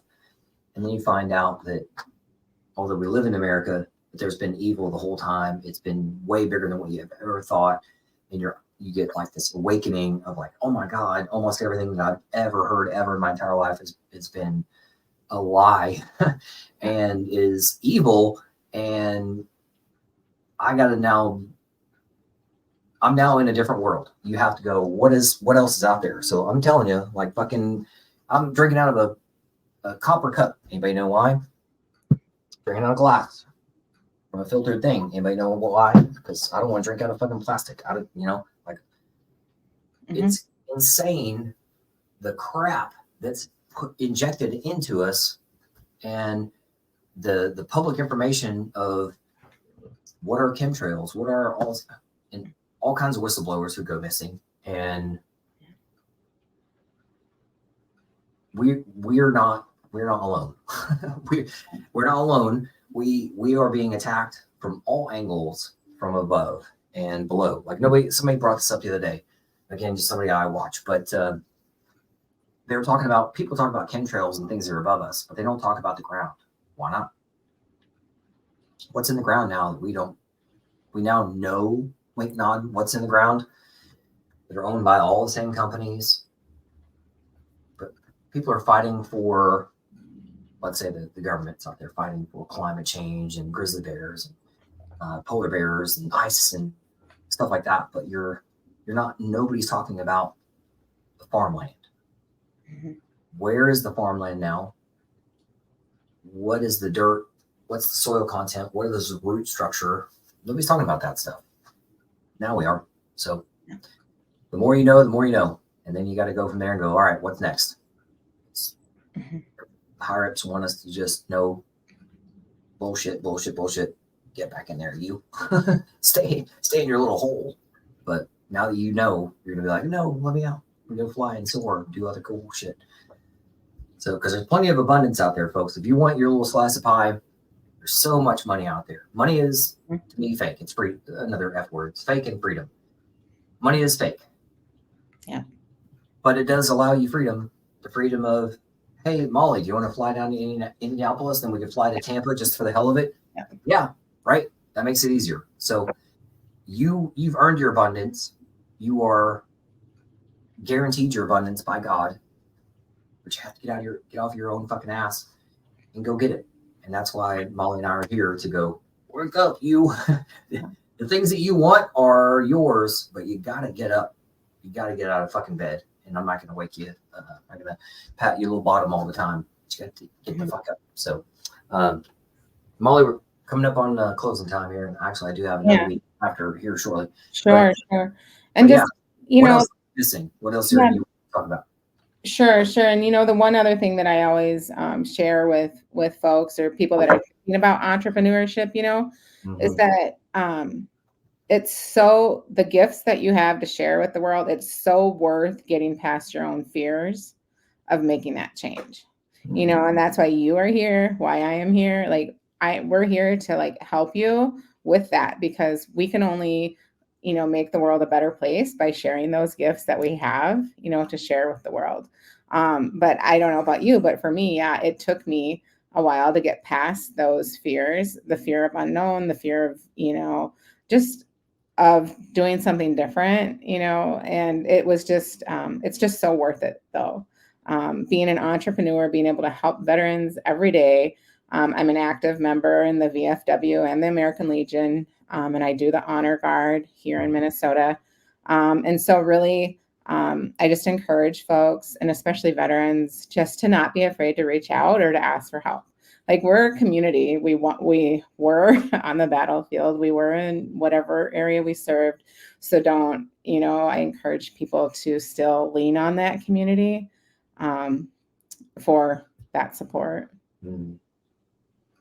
Agreed. You have to, like I opened up with, only veterans know veterans, and whether you want to call it combat or not. Like, I've got a Green Beret client who says, well, I was a Green Beret, but I was never in combat. And I was like, dude, he's like, oh, I don't think I qualify for life, liberty, and pursuit of happiness kind of stuff. I'm like, are you shitting me? Molly's going to shake her head wildly for this, but people are their own first shit meter, and they will just shit on themselves and go, no, Molly, you couldn't possibly do that. Yeah. But you have to go, you know what? Yeah, I can. Why not? Why not? Everything is paperwork, right? So I went from being on a cattle ranch and no historical family, because has been, let's say, rich and famous, and all, if I named names, you wouldn't go, oh my God, you're related to that guy. So if your dream is to be anything, something, you have to do something to get to it. It's not going to just wake you up and go, hey, here's your here's your spaceship. We're going to send you to Mars now. You have to do shit. So like we would say in flight school, if you think it's easy, flight school starts every 2 weeks. That's what I love about cycles. Every day the sun comes up. You know that. It's going to be, maybe still say it right. The only easy day was yesterday. Just wake up and go, man, that thing I want to do is now. And if not now, then when? And especially when you've got kids or you realize that time moves faster than what you thought, and you meet a veteran who's 20 years younger than you or something, and you go, wow, did I just say fuck you to a guy who's 20 years younger than me? Because I'm like, that's what I said to him. He calls me up and he says, hey, yeah, I was 42 at the time. And he says, I said, how old are you? And he's a veteran, right? So he's a veteran. And he says, 22. And I'm like, fuck you, man. There aren't veterans out there who are 20 years younger than me. But 20 years flies in a blast, right? People older than me out there are going, yeah, Albert, 40. A woman yesterday who's 20 years older than me called me a baby. I'm 44, we're about to be. Yeah. She called me a baby. And she lives down in Florida, and we were talking about some cool stuff and her weird small coincidence, divine intervention, I'm sure. But her brother is a former medevac pilot like me and officer. There are so few of us. So how the hell was I talking to a woman whose brother down in Florida, or she's in Destin area. Her brother's now out of Tampa area. Such a small world. I said, hey, I want to talk to somebody down there in the Destin area for some future plans I've got going on right now.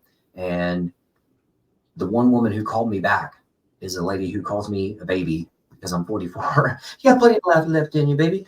And her brother is a medevac pilot. Like, if that's not divine intervention, I don't know what is. Going back to my further story, things aren't written down for you to read. There are signs all the time. I talked to somebody yesterday on the phone, no messages in verbal or physical messages, but it's just messages. You have to listen to it. Here's something else that's divine. People get on my calendar every day, even including today. Somebody is on my calendar every single day. One or two veterans are on my calendar on or amazingly close to their birthday. It happens all the time. Every day somebody's on my calendar on their birthday or amazingly close to it. It happened just today. A Marine he's like, oh yeah, I just turned blah, blah, blah a few weeks ago. And I'm like, oh, I'm going to tell you a story that I see every single day, which is great. I think your birthday allows you, it's another sign and symbol, to not be selfish, but be self-aware. Yeah. That check is over my shoulder because you're worth it. You've earned it and it's yours. And it's only paperwork between you and that. Your better tomorrow starts today. You can't control yesterday. You can't control your environment. You can't control how tall you are. I'm 5'6". Yeah. But even a 5'6" guy can fly. And that's where I came up with some other terminology. My daughter told me that. She's like, Dad, you know you're a superhero, right? This was years ago. She said, superhero. And I said, what are you talking about? But I will listen. And she says, well, you help people and you know how to fly. I'll take that. Yeah. I'll take that. So that's why I call you guys superheroes. So there's supervillains out there. The government wants you to believe that you're a supervillain too. But then every time I go, hey, would you help Molly if she needed help carrying her groceries in? And everybody goes, yeah, I'm that kind of person. Yeah, I know you are. I'm asking somewhat rhetorical question, but I want you guys to be more self-aware. There's way more. It's like prisoner's dilemma. If you don't know about that, listen to Dan Bongino, who'll talk to you about that. Prisoner's dilemma, that there's way more prisoners in a prison than there are guards. But why don't the guards ever get overtaken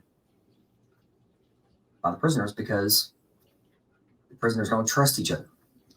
Prisoners dilemma. So right now, veterans, even though we trust each other in uniform and crazy shit that I've been through, you get out and you get shit on. Yeah. A lot more by your own brothers and sisters. Oh, this is snake oil. This is fucking. And Molly, I'm sure we could probably go on for another half an hour here of how she's been shit on. That, oh, you're just some crazy bitch doing weird, selling crystals and, trying to get me to snort them. Yeah. No, I'm actually trying to help you. So if somebody is coming from a position of trying to help you, Like when I fly medevac, I'm not there to ask your permission. Get in the bird. Let's go. I want to get you from, because I'm leaving. I'm getting off this battlefield. If you want to stay, that's fine. Whatever. I'll probably just bandage you up and tie you down anyway. Don't do that anymore. Now I have to go, hey, if you don't want my help, go get somebody else's. Yeah. That's fine. I'm not for everybody. You want my outcomes, but you don't want to listen to me. Maybe Molly can help you. Maybe you just need Mother Nature and Father Time to kick your teeth in for the next 6 months or whatever. And that's unfortunately what people do. They'll come back going, shit, I wish I would have listened to you. You told me this a year ago.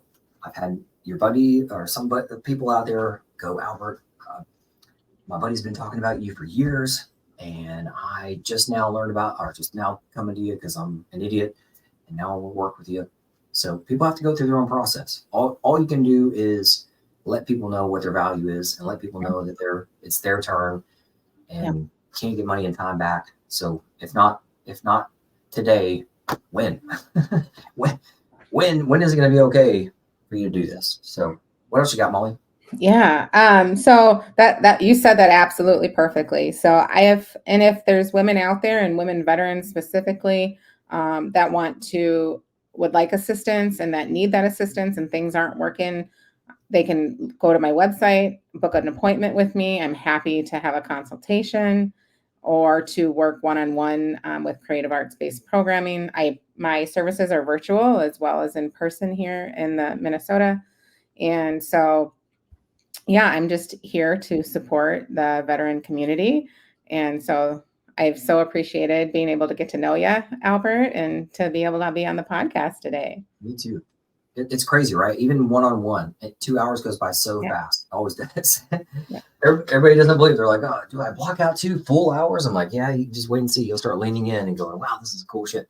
Yeah. So I appreciate you being here today. And we are going to go behind the scenes for a little bit. We're going to cut the I don't call it live feed, but we'll, if you guys are out there trying to find Molly, I'm sure my producers are going to put some of Molly's info that she wants us to have out there. With that'll be in descriptions below and all these little things pinging around. Make sure you do, guys. You got to like, share, subscribe, support. Go out there and support all of us who are doing good stuff that helps be a positive force multiplier. And so only we can help each other. So make sure you're helping each other and reach out to Molly, reach out to me. Molly, reach out to me beyond anything else that I've got going on. I've got another podcast that maybe you want to be interested in. I've got other stuff that I can help you and your clients out with. I want to know about your clients and vice versa and all that kind of stuff. And just, I know my clients need your stuff. Your clients need my stuff. We're the only ones who are going to do it. So definitely appreciate you today. Yeah. Well, thank you so much.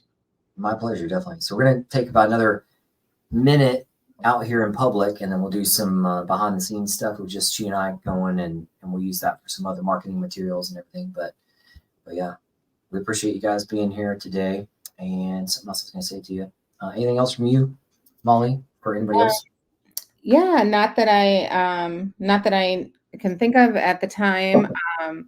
But if there are any veterans out there that are not registered with the VFW or the American Legion, and you want to learn more about it, please message me either on LinkedIn or on social media and ask me about it, because I have a wealth of information. It's not just like an old people's get together anymore. So I'd be happy to share my experience with anyone who'd like to learn about those veteran organizations. Sounds good. Good stuff. Sounds like a terrific ending point there. So, all right, Jeannie, we're going to go ahead and cut it about 1:45. And now we're behind the scenes. So good stuff. Yeah. Thank you so much, Albert. I appreciate it. My pleasure. I'm glad you came out and hung out with me. It's crazy. It goes by fast. Yeah. Yeah. It does go by fast. All of a sudden you look up hour and a half's going by. Yeah. All kinds of shit going on. So that's good. I'm glad you got, and I heard a lot more insight from what you've been through and what you were surrounded with. And that's what I tell a lot of people is that you're not a product of your environment. You can't control it. You just, you control what's inside of you. Mm-hmm. So you're either going to move that forwards with wisdom and try to help somebody else out from your wisdom. Somebody's going to resonate with that. Like if I had the same story as you, we're twins, but I'm a boy, I'm different. Yep. But there's somebody else out there who goes, oh, well, I only want to work with women, or I only want to work with men. Okay, fine. I only want to work with ladies named Molly. All right, got one. Or guys named Albert. Well, there's me and a bunch of old white dudes. So it's a week out, but that's good stuff. Well, I'd certainly love to have you on my calendar for my book interview, because like you talked about too, that I've got you mentioned younger folks. So that my fourth book in the series is about grabbing the folks whenever they figure out they may be a little bit younger and don't even know that they're heading into it, but they know that they're different.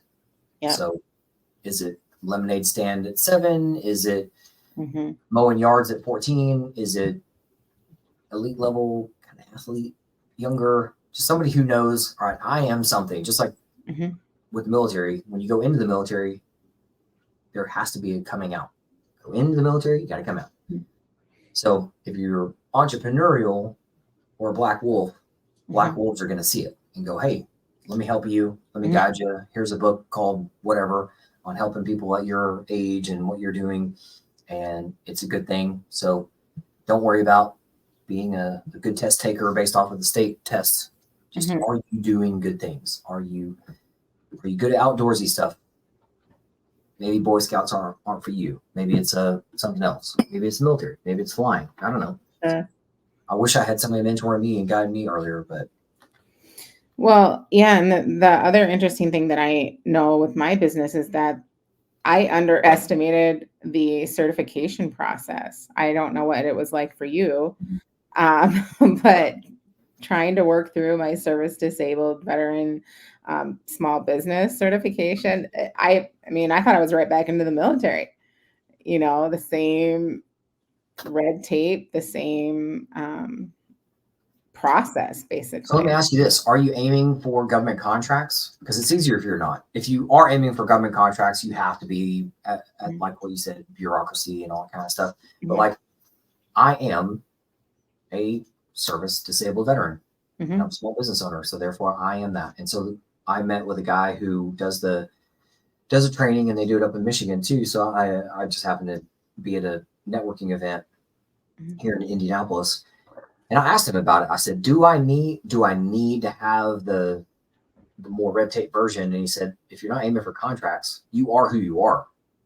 You are a veteran. You are, quote, whatever VA calls disabled. So you can put SDVOSB on your name, because who's going to contest that? You're a disabled veteran. Yeah. So, yeah. And so contracts is the question. Sure. And so I went through the Minnesota Department of Administration to get certified as a woman-owned business, and then a service disabled veteran business. And that was much easier. It was still a process. And if I had not had the tenacity that I have, I might have given up on it. But really, for any city, any grants, any kind of contract, state contracting or anything like that, that's not just a private fee for service, that it's paramount to have that, because you get a 12% preference on those, and so, and I also say that you've done your time, you've done your service, and so claim what's yours. That preference is yours to have.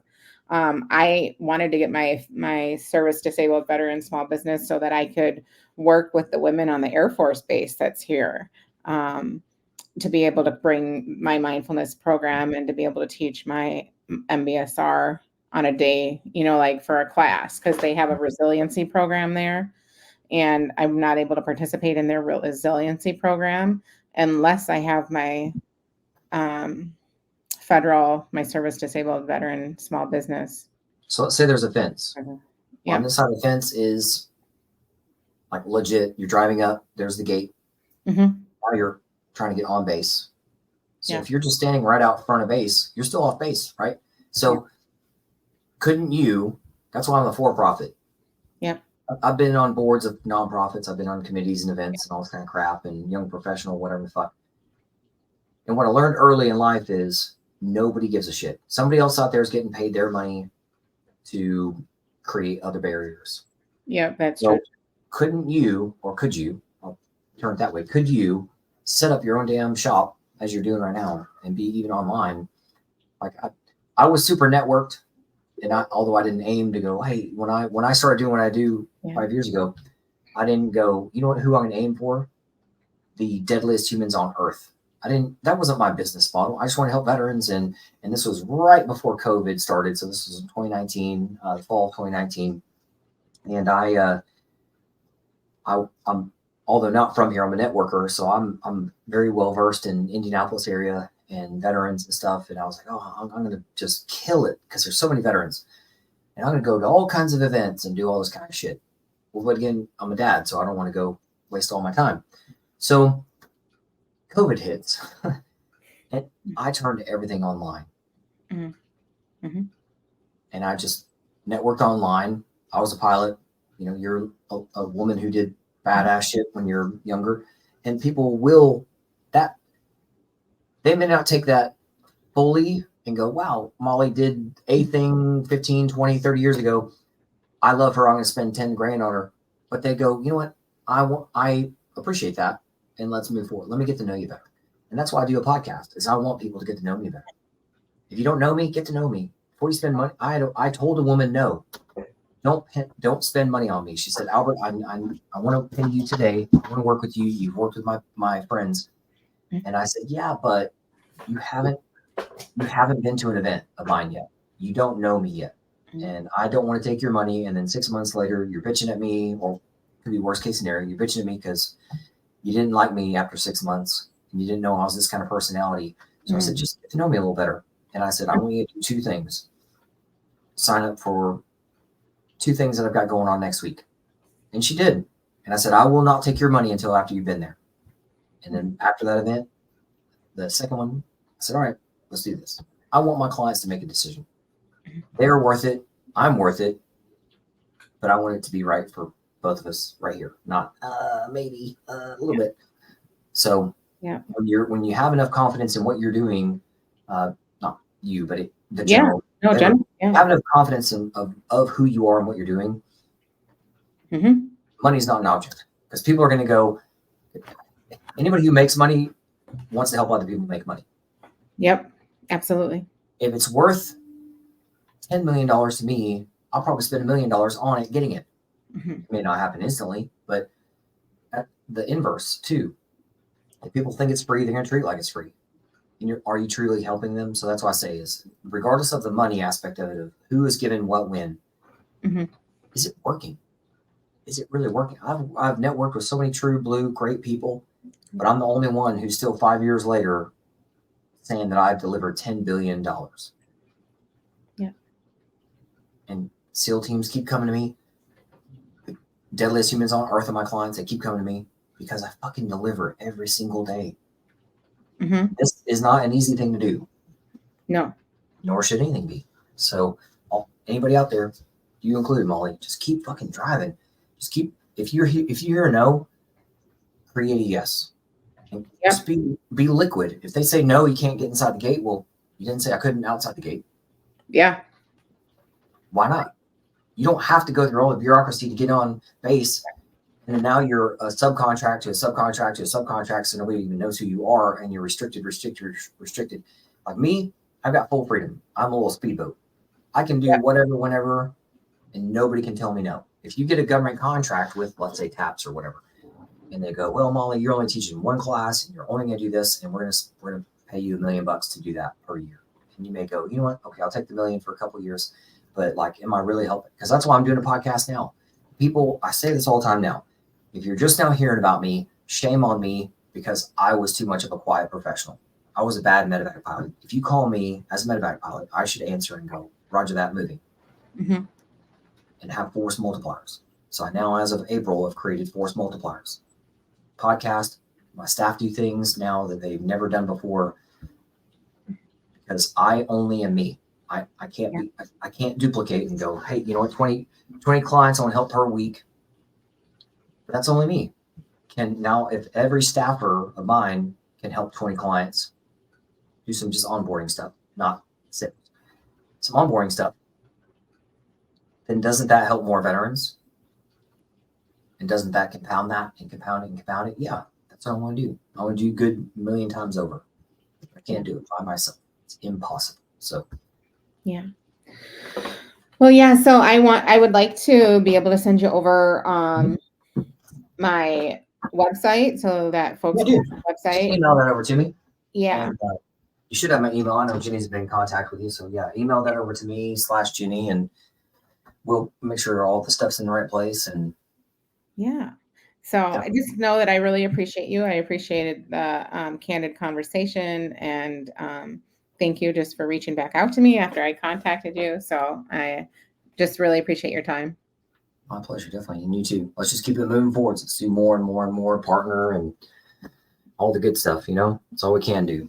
Be forceful. All right. Well, I appreciate you. We'll talk again soon. Okay, that sounds good. Thank you.